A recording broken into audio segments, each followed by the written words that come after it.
Po, selam aleikum. Wa alaikum selam. Më ka ardhur një pyetje shumë prekse e dhimbshme, andaj do shta me ta parashtru. Pyetja thot kështu. Selam aleikum, a mund me i bë pyetje hoxhës nëse fëmia ndron një jetë në aksident trafiku, a ka ndjedh dhimbja i fëmijë? Dhe pas vdekjes a ka shku direkt në xhenet? Dhe diçka rreth kësaj, ndonjë përgjigje për fëmijët kur vdesin në moshë të vogël. Parashton pyetjen nëna e fëmijës i cili ka vdekur në aksident. Na fillimisht e falenderojmë Allahun e Madhëshëm që në vendimet e tij dhe caktimet e tij ndodhin këto gjërat. Edhe ato që na pëlqejnë, e na kënaqin, edhe ata që nuk na pëlqejnë e na mërzisin.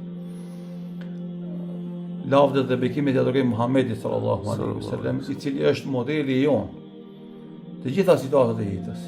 Edhe ku kemi të mira, e gëzohemi, edhe ku kemi të këqija, e mërzitemi. Andaj na fillimisht e lutim Allahun e Madhëshëm që Allahu ta freskon zemrën e kësaj nane me sabër. Edhe këtë dhimbje, këtë mërzi, këtë pikëllim që ka Allahu t'ia shpërblen asaj me të mira në dunjën e ahiret. Aksidenti i fëmis është i dhëmshëm. Edhe ka pikëllimin e vet. Pejgamberi sallallahu alaihi wasallam kur i vdes djali Ibrahimi, i cili ka qenë i vogël, i kanë dalë lot të synit. E shokët i kanë thonë, ja Rasulullah, dhe ti pa kanë, na mëson neve për sabër, na fol për sabër, e pa kanë. Ka thonë pejgamberi sallallahu alaihi wasallam, syri lëton dhe zemra mërzitet. Ama kjo gojë nuk e thot asnjë fjalë që i dhan Allahu më xhelal. Andaj na themi çdo besimtarit që ndodh një gjë e tillë, thuaj momentin e parë që ndodh, që të vjen lajmi për aksidentin, për vdekjen e fëmis, inna lillahi wa inna ilaihi rajiun. Ta Allahu t'jemi dhe taj do kthehemi. Kush e thot këtë fjali dhe bindet në përmbajtjen do me thanjen që ka kjo fjali, Allahu e mblon atë njeri me bekimet e veta, me mshiren e ti, dhe kjo është argument se ai njeri është i udhëzuar. Andaj, ngushlimet për zemrat atë sinqerta, duke lutur Allahun që t'ia flladit zemrat me sabër dhe kënaqësi. E dyta, besimtari kur i ndodh një aksident, na themi se aksidenti është njëra prej metodave që kur vdes një besimtar, Allahu i jep gradën e shahidit. Sikur se ka në hadith pejgamberit sallallahu alaihi wasallam, se kush vdes nga gërmadhat është shahid, kush vdes i përmbytën është shahid, kush vdes i djegun është shahid. E ulemat kanë thonë, sikur se Sheikh Ibn Bazi rahimahullahu taala, kush vdes në aksident llogaritet sikur se të ketë vdekur në ngërmadha. Kur një mur i vjetër ose një shtëpi e zënë dika në fundi, e vdes është shahid, ashtu edhe njeriu që vdes nga aksidenti është shahid. Momentin që vdes, a e ndin dhimbjen, a nuk e dim, unë nuk di në një argument fetar që neve në e shanë këtë citat. Mirë po atë që e di, që në ka tregu pejgamberi sallallahu alaihi wasallam, është se ai njeriu llogaritet shahid te Allahu subhanahu wa taala. Fëmia i besimtarëve, sidomos se ka qenë pa hyrë mbylyk, ai hyn në xhenet zotën ashtu a priori.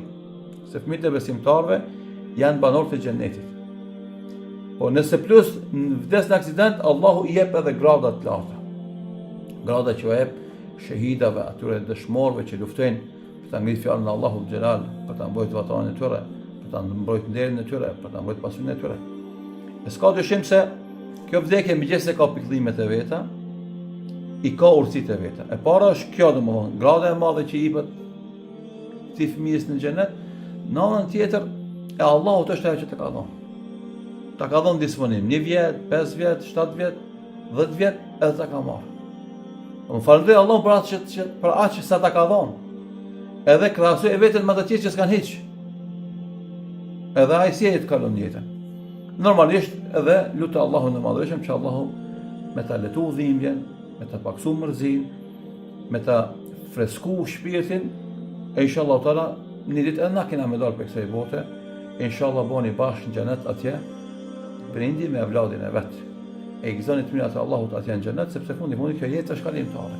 A jeton 50 vjet, a jeton 70 vjet, a jeton 100 vjet, një ditë ka me përfundu. Ama jeta e ahiretit është e përhershme. Që me kon bashkë atje, ka kuptim shumë më të rëndësishëm, edhe më të madh dhe më të thellë se sa me kon bashkë, se këtu një ditë kemi do. Ja ti si prit kemi shku përpara, ja i si fëmijë ka me shku përpara, sikur është rasti tash që ka shku. Ama një ditë keni mundo.